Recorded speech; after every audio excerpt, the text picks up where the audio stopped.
Queridos, eu estava ouvindo a adoração que estava saindo daqui, de uma maneira tão profunda, tão intensa, na verdade, e veio ao meu coração algo assim, eu digo, Deus, como é que as pessoas podem ser tão loucas a ponto de não andarem contigo? É uma loucura tão imensa não andar com Deus. Que propósito tem a vida sem Jesus? Como é que a gente nasce e atravessa esse mundo sem Ele? Às vezes eu vejo algumas pessoas que não o conhecem envelhecerem e eu digo, Deus, que razão para existir? Qual é o motivo de estar aqui? Envelhecer e se acabar? Sem esperança? Sem propósito? Jesus veio para nos dar uma vida abundante nesse lugar. Começando aqui. Ele veio para andar de perto conosco. Quando você ouve a palavra e lê as Escrituras, a palavra diz que Ele tem desejo de estar vivendo e andando com intimidade com a gente. Isso é uma coisa tão incrível, não é não? Porque nós conhecemos as nossas fraquezas, a nossa infidelidade, a nossa facilidade de desistir dele, mas ele não desiste de nós. E eu fico pensando, Senhor, se eu estivesse no teu lugar, eu já tinha desistido de um bocado de gente, talvez até de mim. Porque quantas vezes a gente tem produzido tristeza no coração desse que só nos amou? Não houve nada que saiu de Deus e do Senhor Jesus que não tenha sido amor pelas nossas vidas. E Ele, conhecendo como nós somos, quem nós somos, aquilo que vamos fazer ainda, que vai desagradá-lo, Ele continua investindo em nós. Você tem ideia da dimensão desse amor de Deus por você, individualmente? Cada vez que eu penso no amor de Deus por mim, eu fico constrangida. Porque antes de amá-lo, eu tenho uma lista de pedidos, uma lista de reclamações, de coisas que eu escolhi e deram errado. Como é que a gente consegue conviver com Deus tão apaixonado e não estarmos constrangidos com esse amor? E não conseguirmos entrar na intimidade, entrar nos projetos dele sobre mim, porque, deixa eu te contar uma coisa, não existe um sonho sequer seu, produzido pela sua própria imaginação, que seja maior do que aqueles que ele tem para você. Não existe. Se você criar e elaborar coisas fantásticas, elas são zero quando você pensa no projeto de Deus para você. E eu digo, Deus, me ajuda a não ser mais louca. A cada situação que acontecer, eu lhe dar ideias e discutir com o Senhor, porque eu acho que as minhas ideias são melhores do que as suas. Sabe, queridos, domingo passado nós tivemos um banquete aqui. Quem estava aqui domingo passado? A palavra de Deus foi derramada como uma cachoeira sobre nós, de uma maneira prática, claríssima. A gente saiu daqui com um material tão rico, para vivermos uma semana de intimidade com Deus. De uma maneira prática. Deus, o que é que eu faço com os meus pensamentos? O que é que eu faço com aquilo que me afasta de Ti? E o pastor foi usado por Deus de uma maneira muito, muito tremenda. Eu fui muito impactada. E eu disse, pastor, eu vou continuar a falar o que você falou. Porque eu quero esmiuçar esse negócio. Eu não quero que a gente saia daqui hoje dizendo, ai, como foi bom, a pastora pregou, foi bem. Hoje eu estava falando com o Senhor e disse, Deus, eu não quero falar bem. Eu quero que o povo entenda o que o Senhor vai falar. Porque se nós sairmos daqui apenas com um bom tempo de, foi legal, divertido, não vai servir para coisa nenhuma, querido. Se você não escutar Deus e sair daqui com um coração impregnado, encharcado desse amor e dessa presença, vai ser um dia a mais na sua vida. Mas se você entender o que é que Deus tem falado desde domingo com a gente, e você disser assim, não importa quem vai viver isso, não importa se os meus líderes vão viver isso, se meu pai, se minha mãe, se meus amigos, sabe, não interessa, eu quero para a minha vida, eu quero. Porque existe um casamento que é eterno. É o casamento de Cristo com a sua noiva. Ele ultrapassa esse lugar. E eu anseio por esse dia, onde eu vou encontrar meu noivo eterno. Não vai ter lá grupos de GE para me ensinar nada, não vai ter um pastor que puxa minha orelha de alguma forma, vou ser eu e o meu amado. Se ele chamasse você hoje, você sabe quem ele é? Não, eu ia para a igreja todo domingo. Não, eu tenho um pai que é líder de GE. Não, sabe o quê, pastor? É porque, puxa vida, Deus sabe que eu não suporto, então eu tenho que me prostituir, é meu corpo que está gritando. Será que essas conversas, essas argumentações seriam suficientes para você passar a eternidade com Ele? Às vezes a gente brinca muito com esse negócio de vir para a igreja, de fazer isso, deixar de fazer aquilo. Eu gosto desse irmão, eu não gosto daquele outro. Aquele pregou, eu gostei mais. E a gente se esquece que vai ter um dia da chamada. E esse dia da chamada, queridos, não importa a sua idade, se você está enfermo ou se você não está enfermo, se você é criança, se você é adulto, se você é jovem, pode ser hoje. O dia que Jesus vai voltar, pode ser hoje para você. Ah, mas eu tenho muito o que fazer, nem filho eu não tive. Pode ser hoje. Você está pronto. A gente vai dizer, Deus, sabe o quê? Eu não entrei porque eu não vi, eu não sabia. Eu sou inocente. Como? Frequentando esse lugar, você é inocente. Como conhecendo a palavra do jeito que ela é derramada nesse lugar, você vai ser desculpado. É tempo de repensar e parar de loucura, de brincar com o que é sério. Quando a palavra diz que eu tenho que amar a minha esposa como Cristo amou a igreja, a palavra de Deus diz que eu tenho que amar a minha esposa como Cristo amou a igreja. That's it. Não existe explicação outra. Nós precisamos entender o que é que Deus fala conosco, queridos. Nós estamos num tempo de colheita, não é verdade? Aprendendo a semear boa semente para a gente colher um fruto com perfeição. Ainda é tempo de colheita. Enquanto Ele não levar você ou a mim, é tempo de semear e colher. Deus está nos dando uma oportunidade maravilhosa de andar perto dEle. Agora, Provérbios, capítulo 4, versículo 23, eu anotei aí no boletim duas versões. Uma na linguagem de hoje e outra revista e atualizada. Na linguagem de hoje diz assim: tenha cuidado com o que você pensa, pois a sua vida é dirigida pelos seus pensamentos. A palavra na revista atualizada diz assim: sobre tudo o que você deve guardar, guarda o seu coração, porque dele procede as fontes da vida. E nós vimos isso com muita propriedade a semana passada. Você pode entrar no site da igreja e escutar a palavra da semana passada novamente, e depois você vai entender a sequência. Nós precisamos ouvir a Deus. E a palavra diz que quanto mais o nosso coração e os nossos ouvidos ouvem, a fé que há em nós, ela aumenta. Então, diminua o volume de coisas que você vê, que não lhe acrescentam nada, e comece a escutar Deus de novo. Aí Ele vai lhe dar um caminho. Algo que a gente aprendeu que diz assim: nós precisamos cingir, controlar o nosso entendimento. Como é que é a palavra no original? Ósfos, não é?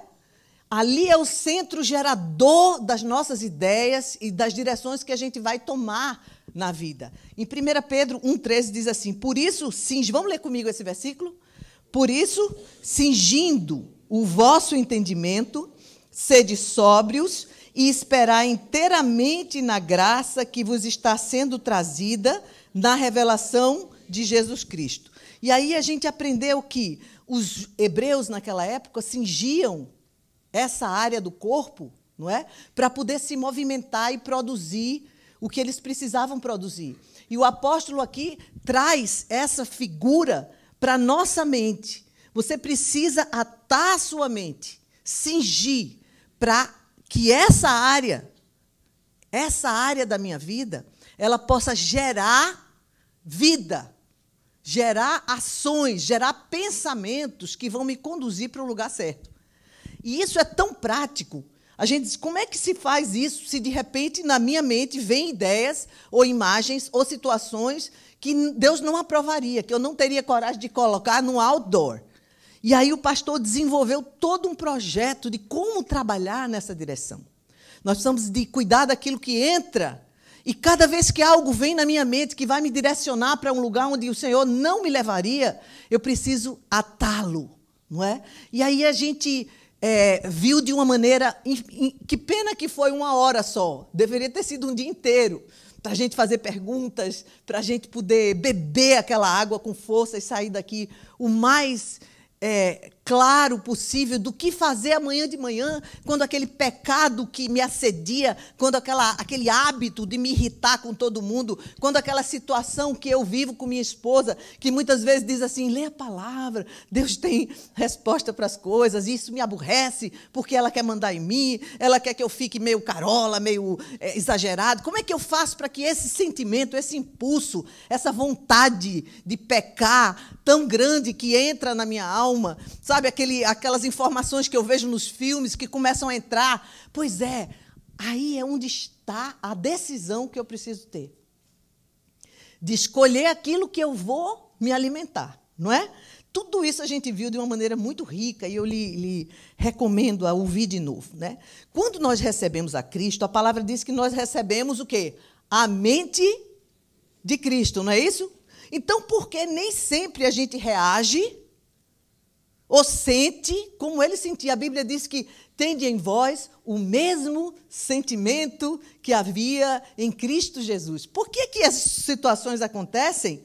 E eu que tenho a mente de Cristo, porque eu, quando recebi Jesus, ele me deu um presente, que foi o próprio Espírito que passou a morar dentro de mim, e agora eu fui capacitado a entender e a conhecer e a ter intimidade com Deus. Porque antes disso é impossível. O homem vê as histórias, vê o que está externo, vê o que há na vida de outros que andam verdadeiramente em intimidade com Deus, mas ele só vê por fora. Então ele não tem nenhuma motivação interna, nenhuma inquietação para obedecer a Deus, porque ele não conhece a Deus. Ele conhece as pessoas de Deus, ele ouviu falar da palavra de Deus, mas ele nunca experimentou.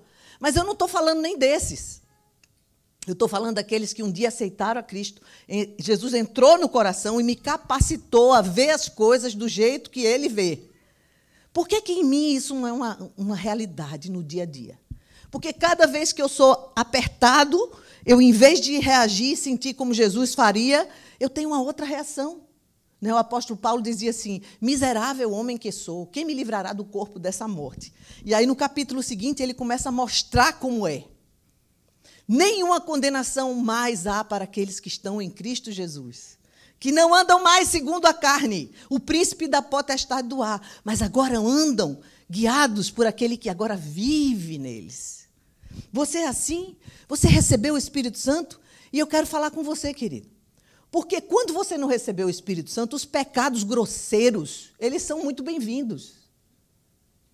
Eu começo a ter uma vida imoral, de prostituição, e eu acho que isso é normal, porque todo mundo faz. Eu também acho que é normal para você. Se você não conhece Jesus, você não conhece Ele. Ele não é seu marido. Porque o primeiro marido de uma esposa, a primeira esposa daquele homem de Deus, aquele primeiro íntimo e que vai viver a eternidade, é Ele, é o Senhor. Então, como é que eu vou trair o meu Deus? Eu lembro que, quando eu era jovem, eu fiz uma aliança com Deus e disse, Deus, eu não quero um negócio de namorado. Eu tinha, sabe quantos anos? 13 anos, 14 anos de idade. Eu digo, não vou gastar tempo com isso. Sabe por quê? Porque se o Senhor vai me dar um marido, o Senhor vai me dar um marido. E eu vou esperar por ele. E eu tinha uma aliança com Deus na minha mocidade. Meu pai não era cristão e dizia assim, não vai casar nunca. Uma menina crente dessa, quem vai querer? E hoje meu pai é um homem de Deus, santo, amado. Toda a minha família recebeu Jesus. E eu disse a Deus, Senhor, ele tem que amar mais o Senhor do que a mim. E tem que amar o Senhor como eu amo, porque se ele amar menos, ele não vai me aguentar. E sabe, queridos, eu casei com 17 anos. Com esse homem de Deus maravilhoso. Nós temos 40 anos de casado. Mas eu entendi naquele dia que eu nasci de novo que havia um que eu tinha que ser fiel. Um! E quando ele chegou na minha vida, eu disse, você está pronto para ser o segundo? Ele tomou um susto. Hã? Você nunca vai ser o primeiro. Nunca. E ele olhou para mim assim, e disse, quem é o primeiro? Eu disse, é ele, aquele que você também conhece. O nome dele é Jesus. Cada vez que eu tiver de optar se é o que ele quer ou o que você quer, vai ser o que ele quer. Você topa entrar comigo nisso aí? Ele disse, meu coração é igual ao seu. Eu amo ele mais do que eu amo a você e a gente vai entrar nisso. E nós fizemos uma aliança diante do rei. Porque um dia nós vamos estar diante dele, querido. E a Bíblia diz que alguns ele vai dizer assim, não lhe conheço. Mas, Senhor, eu expulsei demônio no teu nome. Eu fiz milagres e curas no teu nome. Ele diz assim, apartai-vos de mim, malditos, porque eu nunca vos conheci. Você já pensou na possibilidade de um dia entrar na presença de Deus e escutar isso da boca dele? Porque você foi um bom religioso que frequentou a igreja todos os domingos e fez tudo que estava na sua mente, não na mente dele. Porque na mente dele, tudo que é bom e puro e justo e amável é o que está lá. E é isso que ele quer derramar no nosso coração hoje. Sabe, querido, há um caminho para a gente viver a mente de Cristo e irmos mais para perto dele, amarmos ele como ele nos ama. Nós nos convertemos, começamos a experimentar momentos espirituais tremendos. Quando a gente aceita Jesus, é um impacto. O novo convertido, ele não quer perder um encontro, né? Uma reunião, ele está direto, o pessoal em casa fica louco. Rapaz, você está ficando doido, fanático, porque ele é uma paixão tão avassaladora, e aí ele começa a caminhar. E há uma necessidade de uma transformação dentro da sua cabeça, porque os conceitos que ele recebeu lá fora, quase que tudo é oposto ao que está na mente de Cristo. E ele passa a conviver com os irmãos. E a nossa pouca intimidade com Deus parece que contamina o novo. Quando ele está com o coração cheio de vontade de vir para a oração, de estar com os irmãos, alguém diz a ele assim, não é assim não, você está exagerando demais, calma. E ele começa a olhar para nós. E há um balde de água fria no coração dele. Nós precisamos de rever. Nós precisamos de voltar ao princípio, aquela intimidade apaixonada, agora com mais maturidade e mais conhecimento. Sabe por quê? Porque Jesus, ele era completamente apaixonado pelo Pai.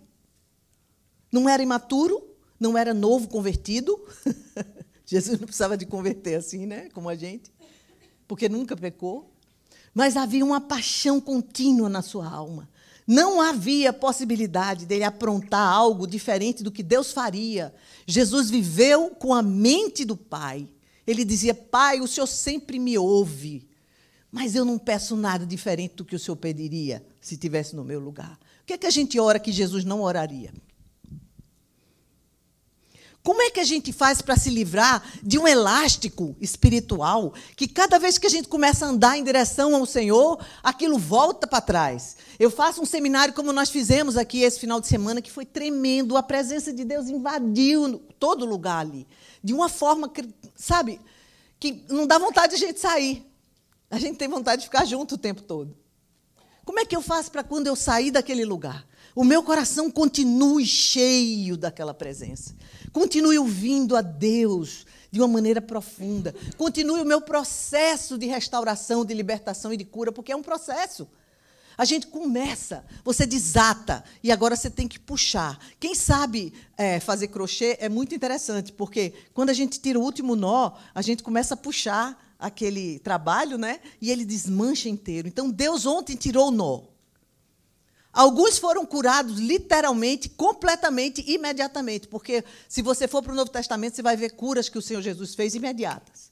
E houveram outras que foram um processo. Então, nós precisamos de entender que aquilo que Deus começa a fazer, Ele não para. Você pode parar. Porque nesse trabalho de crochê, você pode dar um nó no meio do trabalho e não desmanchar mais. Mas quem decidiu ontem viver uma vida limpa diante de Deus, cheia do poder de Deus e da presença de Deus, vai chegar lá. Até o último nó. E aí nós vamos ser levados por Ele, para vivermos a eternidade com Ele. Mas sabe, queridos, agora que a gente entende a importância de trazermos à nossa mente a mente de Cristo, aquela mente que governa não só as minhas decisões, mas os meus sentimentos também. Porque a palavra diz que deve haver o mesmo sentimento que houve em Cristo. Enquanto esse sentimento não é transformado, eu tenho que trabalhar com ele, até que ele seja transformado. Não, eu vou me conformar, porque a minha carne tem essa tendência. Mas se eu andar cheio do Espírito, se eu tiver luz em toda a minha alma, na minha mente, nas minhas emoções, eu nunca vou cumprir o desejo da carne. Eu preciso que essa luz invada todo o meu ser. A Bíblia diz que quando o Senhor chegar, Ele quer me encontrar inteiro, espírito, alma e corpo. Só tem uma maneira de fazer isso, se Ele invadir o meu ser. Dentro dos meus traumas, dentro das coisas que eu ainda não vi, dentro de coisas ocultas que o meu coração cobriu para poder sobreviver, quando esse Espírito entra nesse lugar, porque ele não invade, eu preciso abrir. Eu preciso dizer, Deus, eu desisto disso e eu abraço o que está na tua mente. Quando o Espírito de Deus toma conta do meu ser, a minha vida começa a ser transformada de dentro para fora. Aquilo que eu dizia, jamais eu vou mudar nisso, acabou. Porque agora existe um rei que cuida de mim, que governa a minha alma, que transforma meus sentimentos, que me faz amar um inimigo que eu jamais seria capaz de amar. Mas ele me faz amar, porque ele é amor. E quando a essência de Deus vive dentro de mim, ela pulsa no meu coração, eu começo a amar as pessoas que eu jamais imaginei na minha vida que eu iria amar. Porque isso é sobrenatural, isso é fruto de um coração transformado, sarado, mexido, que não pensa mais como pensava antes, pensa como ele pensa. Esse é um caminho que eu decido trilhar. Não é um caminho que alguém me impõe a fazer. Às vezes a gente vê pessoas vindo aconselhar, o que é que eu faço, pastor? É engraçado. O que é que você faz? Aí o pastor abre a Bíblia. Quantos de nós fomos aconselhados quando chegava junto dele que ele dizia, abra a Bíblia? Como a gente não entende a importância de deixar Deus falar? Não o que eu acho. Olha, líder de GE, discipulador, não tem nenhuma importância o que você acha. Nem o que você gosta. Quando se trata de transformação de vida, de arrancar a gente da mentalidade carnal e entrar na presença de Deus, o que importa é o que a palavra diz. Nós precisamos de ler a Bíblia, conhecer os pensamentos de Deus. É tempo de sentar, e quando o seu discípulo disser, o que você acha? Você vai dizer assim, lê a palavra, deixa eu abrir para você, eu sei qual é o texto. Vou procurar aqui na minha concordância e eu vou lhe dar. Abra aí. Quantas vezes eu vi esse homem de Deus sentar, e a pessoa diz toda uma história, e ele entrega uma Bíblia para ela e diz, abra aí.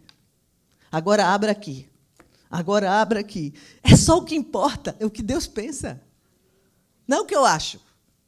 Eu sei que nós podemos dar bons conselhos, e eu não estou dizendo que você não faça isso. Mas esses bons conselhos têm que ter uma base. E essa base é a voz de Deus. Às vezes a gente tem uma preguiça enorme de ler a Bíblia. A gente lê tudo, menos a Bíblia. E a gente fica com a mente de todo mundo que a gente leu, mas não a mente do Senhor. Filipenses 4:8 diz assim, finalmente, irmãos, e é o título de hoje da mensagem. Vamos descobrir de que maneira prática eu posso, finalmente, irmãos, viver intensamente a mente de Cristo de uma maneira atuante com ósfos no meu centro gerador de ideias, para que ele não me dê ideias contrárias a que Jesus me daria.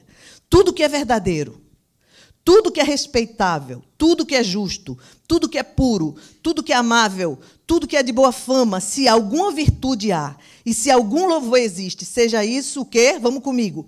O que ocupe o vosso pensamento, o que também aprendestes, vamos junto, e recebestes, e ouvistes, e vistes em mim, isso praticai, e o Deus da paz será convosco. Pronto, já respondi, a gente já pode ir para casa.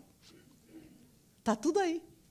Tudo que é justo, tudo que é puro, tudo que é amável, tudo que é de boa fama, se alguma virtude há e se algum louvor existe, seja isso o quê? O que é que ocupa o seu pensamento? O que é que fica durante o dia você pensando? Aí, se tudo isso ocupar o vosso pensamento, o Deus da paz, da intimidade, da comunhão, o Deus de perto, o Deus que se deixa sentir o cheiro, vai fazer o quê? Como? Será convosco. Uma promessa forte aqui, não é? Mas vamos entender um pouquinho o que é tudo isso. O que é tudo que é verdadeiro? Ah, pastor, é porque não pode ter mentira. É mais do que isso. Olha o que é que a Bíblia diz aqui, em João 14,6. Respondeu-lhe Jesus: eu sou o caminho, o que mais? A verdade e a vida.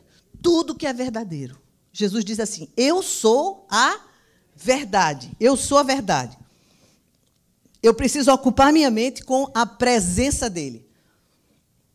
Não é uma presença etérea, é uma presença real. Meu coração, e é por isso que quem não recebeu o Espírito Santo não tem como ocupar a mente com tudo que é verdadeiro. Ele ocupa com a parte que é verdade e a parte que interessa a ele externamente. Ele não consegue ocupá-la inteiramente. Vamos mais. Tudo que é verdadeiro, tudo que liberta, tudo que é verdadeiro. Ocupar com aquilo que procede da verdade, aquilo que liberta. Olha o que é que a Bíblia diz em João 8,32. E conhecereis o quê? A verdade, e a verdade os libertará. Essa verdade que está escrita aqui, no original, é a mesma verdade que está escrita aqui. Eu sou a verdade. Não é incrível? Essa verdade liberta. É uma que revela a Deus. Quem revela Deus a nós é Ele. O próprio Senhor Jesus, pelo Espírito Santo. Olha o texto que diz aqui. Vamos ler comigo. João 17. Porque a lei foi dada por intermédio de Moisés. A graça e a verdade vieram por meio de Jesus Cristo. Ninguém jamais viu a Deus. Vamos ler comigo esse 18. Ninguém jamais viu a Deus. O Deus unigênito que está no seio do Pai é quem o revelou. Então, o que é verdadeiro é revelado pelo Pai, pelo Deus que está no seio do Pai. Aí a palavra fala sobre verdade. Verdade é o que procede de Jesus, aquilo que procede de Deus. Quando a gente ouve no mundo assim, se o seu casamento está ruim, se divorcie, a gente escuta na palavra de Deus, que é a verdade, diz assim: Deus odeia o divórcio. Aí o que é que ocupa a minha mente? É o padrão que está lá fora, ou o que vale é o que está escrito na palavra de Deus? Mas, pastora, como é que eu sei que o que está na palavra de Deus é verdade? Experimente. Quando você quer comer uma comida boa, que tem mais sal ou menos sal, você precisa experimentar. Quando você chega junto de alguém que está comendo algo, você diz: isso está salgado, hein? Você vai dizer que realmente está. Sem experimentar? Deixa eu tentar um pouquinho. É. Não está. Para mim está ótimo. Não é assim? Como é que eu posso, se eu nunca experimento? Eu não aplico na minha vida.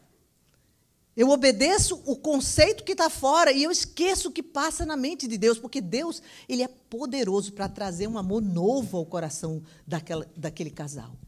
Ou não? A Bíblia diz que Deus é amor. Deus é poderoso para fazer o que você não pode fazer. Só que Ele tem uma maneira de atuar e você precisa abrir espaço para Ele. Entende? Então, começa a valer a verdade que está nas Escrituras. A Bíblia diz que a gente não deve usar o corpo para prostituição. E cada vez que eu decido me prostituir com alguém, não, prostituição é que é pago. Não, é usar o corpo indevidamente, fora do propósito, do projeto de Deus. Cada vez que eu entro nesse lugar, Deus não entra comigo.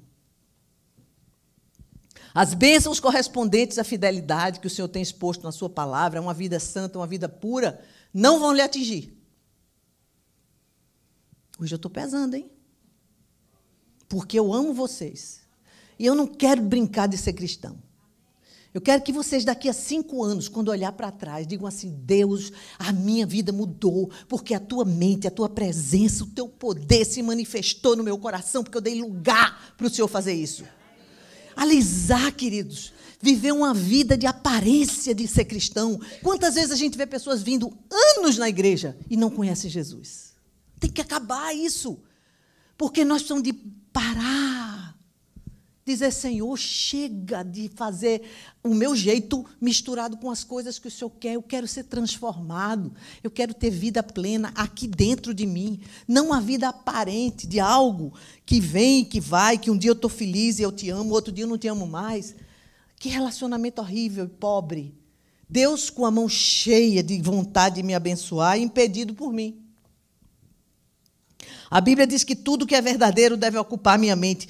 Tudo que é respeitável, que traz honra. Olha o que diz em João 5, 23, a parte B do versículo. Quem não honra o filho, não honra o pai que o enviou. Romanos 12, 10 diz assim, amai-vos cordialmente uns aos outros com amor fraternal, preferindo-vos em honra uns aos outros. E eu quero parar um pouquinho aqui, porque tem algo que a gente pode acrescentar para você entender esse tamanho de honra. A palavra de Deus espera que eu honre você, meu irmão, e você me honre. Algumas vezes nós viemos do mundo com um coração infectado de sensualidade. E a gente vê alguns homens abordarem as mulheres na igreja de uma maneira equivocada, não edificante. Eu já tive a oportunidade de, algumas vezes, abraçar e ver que aquele abraço daquele senhor que estava ali na minha frente não edificava. E eu quero dar um conselho às mulheres dessa igreja. Olhe no olho e diga assim, o que você está fazendo não edifica, não faça. A gente diz assim, eu fico constrangida, pastora, eu prefiro escapar, eu vou e não fico perto. Não faça isso. Ele é seu irmão em Cristo. Está correndo um risco enorme de serem cortadas as suas orações por causa do pecado que ele está praticando naquela hora. Então, é hora de dizer assim, meu irmão, você está abraçando assim por quê? Isso não edifica, não faça isso. Meninas, mulheres de Deus, não temam encarar e colocar no seu lugar. Abraçou muito, passou a mão no cabelinho, parou. Você é mulher de Deus ou não é?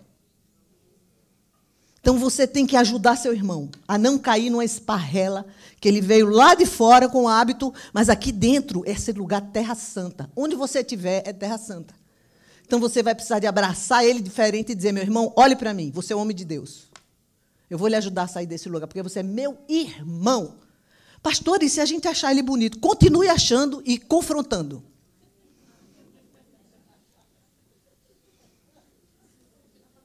Às vezes falta mãe para sentar e dizer assim, olha para a mamãe, não precisa ter medo de nada.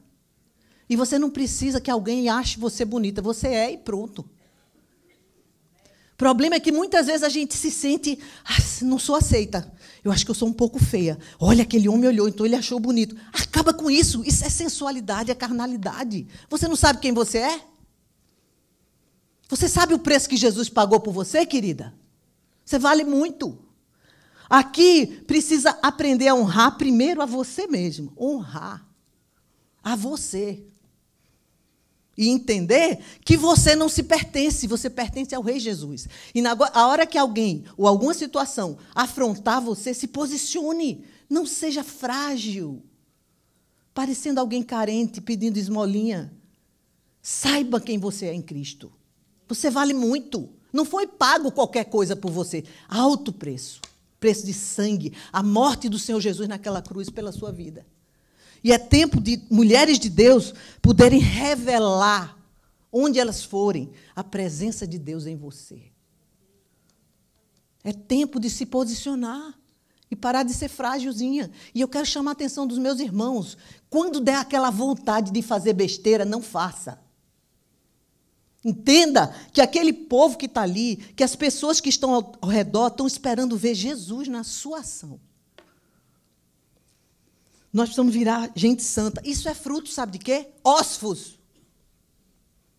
Porque a tendência da minha carne é fazer o que não deve. Mas se a minha cabeça estiver amarrada, atada na mente de Cristo, pensando como Ele, tudo que é verdadeiro, tudo que é respeitável, de honra, tudo que é puro, e o que é justo, tudo que é justo. Olha o que a Bíblia diz. 1 Pedro 1, 3,18. Pois também Cristo morreu uma única vez pelos pecados, o justo pelo injusto. Não se trata do meu padrão de justiça, mas trata-se do padrão de justiça de Deus, aquele que está exposto nas Escrituras, como, por exemplo, amar seu inimigo, sem que isso dependa do amor dele por você. Perdoar sem que o outro mereça. Por isso, ela se baseia na fé. Não dá para fazer isso na carne. Só dá para fazer isso na fé, em comunhão e intimidade com a mente de Cristo. Olha o que Romanos diz, 1,17. Leia comigo. Porque no Evangelho, uma justiça que é do princípio ao fim, é pela fé. Como está escrito, o justo viverá. Você pode não querer viver pela fé. Tem a ver com a sua decisão. Mas se você quiser viver a mente de Cristo, e o fruto dessa mente transformada, precisa viver por fé. E o que é fé? É a certeza das coisas que se esperam, mas ainda não vimos, mas esperamos. Porque aquilo que Deus determinou na sua palavra já é. Você pode repetir isso comigo? O que o Senhor Jesus determinou na sua palavra já é. Não vai ser, é. É uma questão de esperar um pouco o tempo de Deus, mas é. A palavra de Deus ela é absoluta. Tudo que é puro, puro de sensualidade, limpo, santo. Olha o que diz em Efésios capítulo 5. Cristo amou a igreja e a si mesmo se entregou por ela para que a santificasse, tendo-a purificado por meio da lavagem da água pela palavra, para apresentar a si mesmo. Igreja gloriosa, sem mácula, nem ruga, nem coisa semelhante, porém santa e sem defeito. O Senhor Jesus já providenciou para nós a possibilidade de sermos santos, purificados, por causa da presença dele. Amém? Tudo que é amável. Esse ponto, para mim, me chamou muita atenção. Amável tem a ver com aceitável, agradável. Olha o que diz em 2 Timóteo, capítulo 2, verso 24. Eu quero que você leia comigo, por favor. Ao servo do Senhor não convém brigar, mas sim ser amável para com todos, apto para ensinar e paciente. O que é que a gente faz com isso? Você explode, você se ira. E eu não estou nem falando com seus amigos ao redor. Com sua esposa, com seu marido, com as crianças. Você explode. A Bíblia está dizendo que nós devemos ser amáveis. Ser amável não é sinônimo de ser negligente, de não corrigir, mas ser amável. Tratar e fazer o que precisa ser feito amavelmente. Olha o que a palavra de Deus diz mais. 1 Timóteo 4, 12b. Mas ser o exemplo dos fiéis, em quê? Na palavra, no trato, no amor, no espírito, na fé e na pureza. Quando alguém chega para você e grita, você faz o quê? Não tem umas coisas para a gente mudar aí, não? A gente não tem agido e atuado com a mente de Cristo? Ah, pastora, tenha paciência. A pessoa pisou no meu pé, eu tenho que gritar. Realmente, se você atuar com a sua mente, você tem que gritar. Eu vivi uma experiência no Brasil aconselhando uma moça, uma menina muito bonita, 16 anos, mas uma família completamente disfuncional. O pai era alcoólatra, bebia demais, dava tiro dentro de casa, que tal? O cara rico, dava tiro dentro de casa. E eu, por um tempo, pedi à mãe dela para levar ela para a minha casa. Passei 2 meses tratando, porque ela tinha um pavor de tudo. Quando ela chegou na nossa casa, cada vez que o pastor chegava para almoçar, para jantar, ela tinha pavor, porque aquela era a hora que o pai chegava, e ele era o pai, e ela ficava assustada, ela travava, e eu dizia, ei, papai chegou, e todo mundo corria, abraçava, e ela começou a ver aquela cena assim, e aos poucos ela foi ficando feliz na hora que o pastor chegava. E a gente cuidou dela uns 2 meses, eu acredito, mais ou menos isso. Voltamos com ela para a casa dela, né? E ela viu um modelo de casa normal, né? Que amava o Senhor e que ama o Senhor. E foi muito interessante. Eu continuei aconselhando, e eu sei que um dos dias que eu estava aconselhando, eu estava com um outro pastor da igreja que estava comigo, e ela começou a falar, e, de repente, ela me deu um grito. Eu lhe odeio! Eu odeio você! Eu não aguento mais você! O coitado do pastor, quase que, do nada, ela começou a gritar. E ele ficou parado, olhando assim. E eu digo, Espírito Santo, agora é contigo, eu não sei o que fazer aqui. Na minha mente veio todos os tempos e minutos e horas que eu gastei com ela, né? Que a gente vem, né? A cabeça vai, vrum, ingrata. Vou pegar você pelo pescoço agora, né? Mas glória a Deus que o Espírito Santo estava lá. E eu orei. Digo, Senhor, o que é que eu faço agora? E Deus me deu uma frase que eu abri a boca e deixei ela sair, só isso. Não tem glória nenhuma para mim, nada, porque eu não sabia nem o que fazer. E eu olhei para ela e eu disse assim, deixa eu lhe consolar. Olha, queridos, foi uma experiência tão forte para mim. Essa menina voou para cima de mim, na minha cintura. Eu nunca tinha sido abraçada pela cintura, né? A não ser pelos meus netos pequenininhos. Mas uma moça da minha altura, ela voou para a minha cintura, me abraçou e chorou como uma criança. Não me deixe, não me abandone, por favor, não me abandone. Mas chorou. O pastorzinho ficou tão assustado que saiu da sala. E eu disse, nós vamos ficar juntas e eu vou cuidar de você. Como é que é quando alguém injustamente grita com você? Você é amável? O que Jesus faria nessa hora? Pisava no pé dela? Eu aprendi muito naquele dia. A palavra de Deus diz assim, tudo que é amável. Ao servo do Senhor não convém brigar, mas sim ser amável para com todos, apto para ensinar. Como é que você vai ensinar alguma coisa se você tiver uma explosão? Você vai ensinar o que não presta, né? Ai, pastor, é uma dureza, é meu temperamento. Não é, querido. Não é temperamento, não.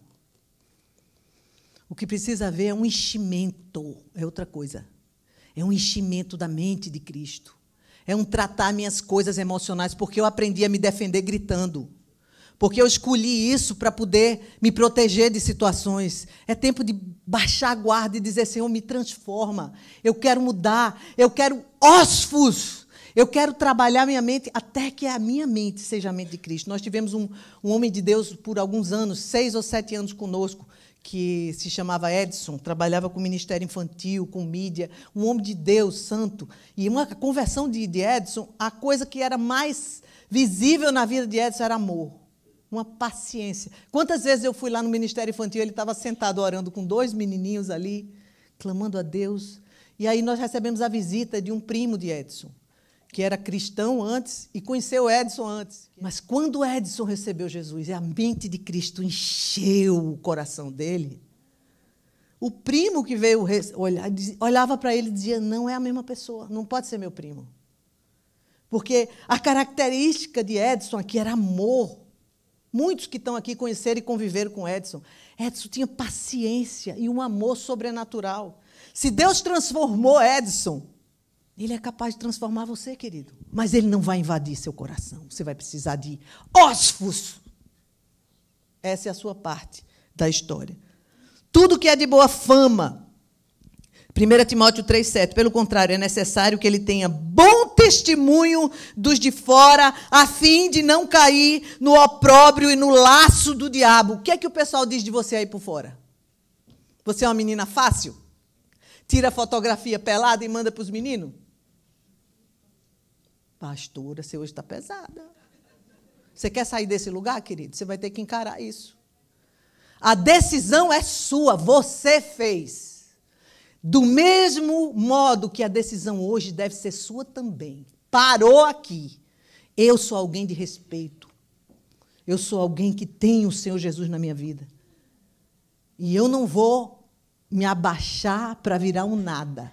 Porque uma menina que não se ama e que usa de artifícios como esse é porque ela está dizendo ao mundo e a todos os rapazes, eu não valho nada.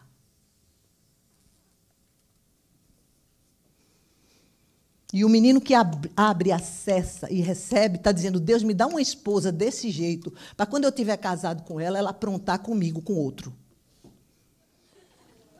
Sabe, queridos? É necessário que a gente ama. A Bíblia diz que é bendito aquele que recebe açoites, porque Deus açoita a qualquer um que ama e recebe. Deus açoita. Do contrário, não seriam filhos, seriam bastardos. Então, eu espero, em nome de Jesus, que essa indignação que tenho no meu coração, pelo que o diabo tem feito, enganando o povo de Deus, enganando as pessoas, eles possam ser compreendidos pela Igreja do Senhor, com amor. Porque as feridas que feitas pelo que ama, ela traz um resultado positivo. A Bíblia diz assim: assim brilhe também a vossa luz diante dos homens, para que vejam as vossas boas obras e glorifiquem ao vosso Pai que está nos céus. Sabe, a nossa fama tem que ser a fama de gente que anda com Deus. Gente que honra a sua palavra. Gente que a prioridade é que o coração de Deus aprove, e não que os outros aprovem. Olha o que a palavra diz em Atos 2,47. Louvando a Deus e contando com a simpatia de todo o povo. Enquanto isso, acrescentava-lhes o Senhor dia a dia os que iam sendo salvos. Como é que se faz isso? Promova um constante exercício de alinhamento com Deus. Olha o que a Bíblia diz nesse mesmo capítulo de Filipenses. Ela diz assim: alegrai-vos, e de novo diz, alegrai-vos. E alegrai-vos fiquem extremamente alegres.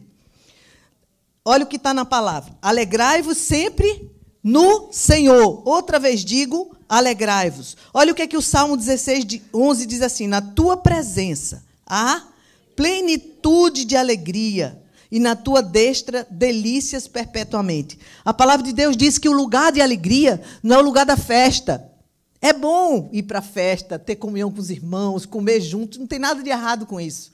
Mas o lugar daquela alegria que falta lá na alma é na presença do Pai. É quando você se dobra diante de Deus. E você busca a sua face. E você tem delícias perpetuamente com Ele. Seja conhecidamente moderado. Você é alguém equilibrado? Isso é fruto de quem anda com Deus, de quem tem uma mente ósfos, uma mente completamente controlada pelo Espírito. Olha o que é que diz a palavra. Diz assim: seja a vossa moderação conhecida de todos os homens. Perto está o Senhor. A palavra de Deus diz que Deus não nos deu o espírito de medo, mas de poder, de amor e de mente equilibrada. Sabe? Agora, veja só. Anule a ansiedade na caminhada, orando, suplicando e agradecendo. Deixe que seja derramada diante de Deus toda a sua ansiedade. Esse é o antídoto contra a ansiedade. A gente diz assim: como é que eu paro de ser ansioso? Pastor, eu sou muito ansioso. Aqui tem um antídoto. Ele diz assim: não andeis ansiosos de coisa alguma. Em tudo, porém, sejam conhecidas diante de Deus o quê? As vossas petições pela oração, pela súplica e com ações de graças. Outra coisa, desfrute de uma paz que não dá para explicar. Filipenses 4:7, você pode ler comigo? E a paz de Deus, que excede todo o entendimento, guardará o vosso coração e a vossa mente em Cristo Jesus. É assim que a paz de Deus entra no meu coração, quando eu me derramo na presença dele. Você tem um lugar de adoração, um lugar onde você sabe onde é e você vai para lá estar com ele? Ou a gente só o busca na hora da angústia e da aflição? Deus tem desejo de ter intimidade conosco, de conversar com a gente coisas amorosas que vão me tirar de lugares que eu entro e não consigo sair. E vai me dar uma nova direção. Mas coisas que só ele vai falar só com você. Às vezes a gente cria o hábito de ouvir a Deus somente no domingo. Mas tem coisa que Deus não vai falar com você no domingo. Ele vai falar naquele lugar de oração onde só cabe você e ele. Como é que está esse lugar? É um lugar empoeirado? É um lugar que você está muito ocupado, que não pode ir? Então você não vai ouvir o que ele quer falar direto com você. E essa voz, quando ela entra no nosso coração, ela começa a ajustar a nossa mente e nos ensina a atar o entendimento de uma maneira que o fruto da minha vida vai ser aquilo que a mente de Cristo produziu. Outra coisa que há em Filipenses 4:1, permaneça nesse lugar. Olha o que diz em Filipenses 4:1. Portanto, meus irmãos amados e muito saudosos, minha alegria e coroa, sim, amados, permanecei desse modo firmes no Senhor. Nós precisamos estar na presença de Deus e permanecer lá. Quando a gente vai para o nosso trabalho, em cada lugar que você está, a presença de Deus precisa estar pulsando no seu coração. E isso só é possível se você tiver convivência íntima com Ele. Ninguém é responsável pela sua alegria, querido. Ninguém é responsável pela minha alegria. Nem o meu esposo, nem os meus netos, que agora estão na Califórnia, nem os filhos. Ninguém é responsável. Nem o líder do meu GE. Eu sou responsável pela alegria do meu coração. É tempo de cingir o ósfos. Escolher aquilo que Jesus escolheria. Cingir o seu entendimento e se posicionar é algo que só pode ser feito por cada um, individualmente, e esteja preparado para colher bons, excelentes frutos e passar a usufruir de uma vida abundante pela qual o Senhor Jesus se deu. Então, de uma maneira muito prática, se você der uma relida em casa nesse boletim e ajustar as coisas que precisam ser ajustadas, não vai ser possível, Deus não vai se conter, e Ele vai derramar da sua bênção, de tudo que Ele tem preparado para você nesse tempo de vida que nós vamos ter aqui. Amém? Vamos baixar a cabeça e vamos orar. Senhor Jesus, nós somos gratos, Pai, pela palavra que foi derramada nesse lugar, e eu quero te suplicar, Espírito Santo, que o Senhor venha traduzir aquilo que está no meu coração, aquilo que foi exposto, e retirar tudo que tem a ver com barro, Senhor, tudo aquilo que foi com o meu gosto, Senhor. Que a tua unção, que a água viva do altar venha purificar e deixar nos corações e nas mentes, Senhor, apenas aquilo que vai servir para edificar, para que o ósfo, Senhor, seja guardado e cingido, e que o fruto das nossas vidas, Senhor, sejam frutos que agradem o teu coração e que nos tragam vida abundante, Senhor. Abençoa, Senhor, abençoa a tua igreja, abençoa cada um dos meus irmãos, Senhor. E faz aquilo, Senhor, que o Senhor preparou para esse dia de hoje. Nos ajuda, Senhor, na nossa caminhada. Tu sabes as dificuldades, as lutas de cada um. E eu quero te pedir que o Senhor seja com cada um, Senhor, trazendo um renovo para a sua alma e para a sua vida de oração. Eu te peço assim em nome de Jesus. Amém. Glória a Deus. Deus tem chamado nossa atenção. Fazem 2 domingos. Nós temos falado muito sobre colheita. E temos aprendido que a nossa mente, o nosso coração, é exatamente o campo, é o terreno. Eu planto no meu coração e dele saem as fontes da vida. Quando domingo passado nós tratamos desse texto que foi repetido pela pastora muitas vezes, 1 Pedro, que fala sobre controlar o pensamento, nós trouxemos alguns pontos que foram relembrados hoje. Um deles muito importante: cuidado com o que você está se alimentando. Quantas vezes eu converso com pais, eu vou contar um pequeno testemunho aqui do meu filho. O meu filho é um homem de Deus, casado, me deu 2 netinhas, casado com uma mulher de Deus, é um pastor, é um homem ungido do Senhor. Mas teve uma época que meu filho se desviou da fé. E ele passou por uma fase que talvez alguns pais já passaram por algo assim, aonde ele começou a andar com mais companhias, chegou para nós e declarou que não queria mais andar com Jesus, que ele estava decidindo ir para o mundo. Acrescentando a isso, essas companhias também apresentaram a ele o mundo das drogas. Foi um período muito difícil. Essa igreja intercedeu junto conosco. E um dia, Deus quebrantou o coração de meu filho. Meu filho foi curado, meu filho foi salvo, meu filho derramou o coração dele, se converteu e começou um processo de santificação. Logo após isso tudo ter começado, um dia ele quis conversar conosco, porque ele queria abrir o coração. E ele disse assim: sabe como é que isso entrou na minha vida? Foi através da música. Eu disse: como assim, filho? Ele disse: tem muitas músicas hoje em dia, tipo rap, que nos incitam a droga, nos incitam a sexo, nos incitam a violência. E no começo eu achava que aquilo era só qualquer coisa, mas aquilo foi lavando a minha mente, foi lavando a minha cabeça. E quando eu menos esperei, as fontes da vida. Sobre tudo que você deve guardar, guarde o seu coração, guarde a sua mente. Por quê, pastor? Porque daí vão sair suas decisões. Hoje Deus trouxe a pastora Rosana, pastora Suzete, eu, pastor Marcos, os líderes que estão aqui. Nós passamos a semana aconselhando, passamos a semana ouvindo a igreja, e não há nada que entristeça mais nosso coração do que ver gerações que se perdem, do que ver crianças que cresceram aqui, que quando chegam numa certa idade, os pais descobrem assustados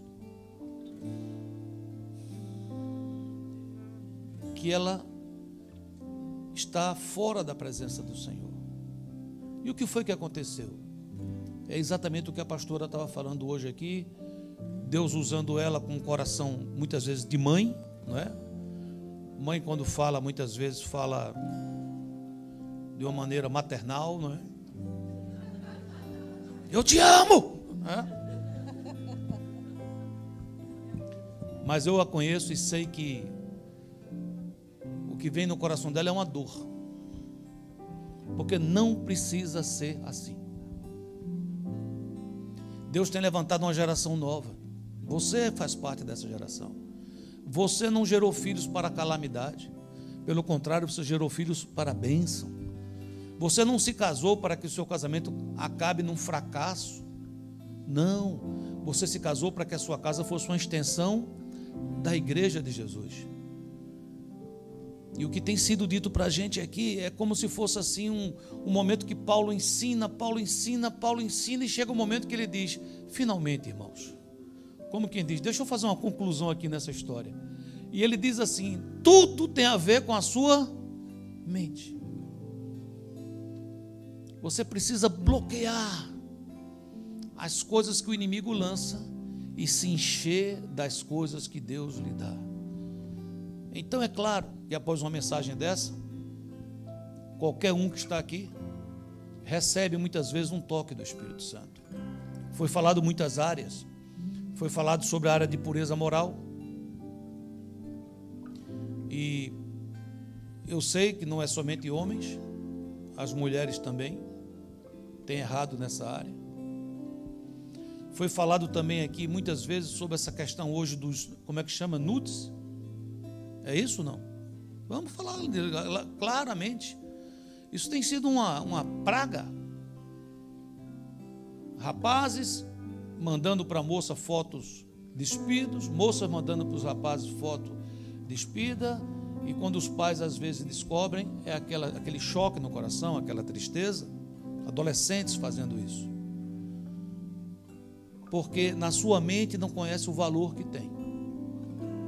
E é isso que foi dito aqui hoje. Vivemos uma época de desonra.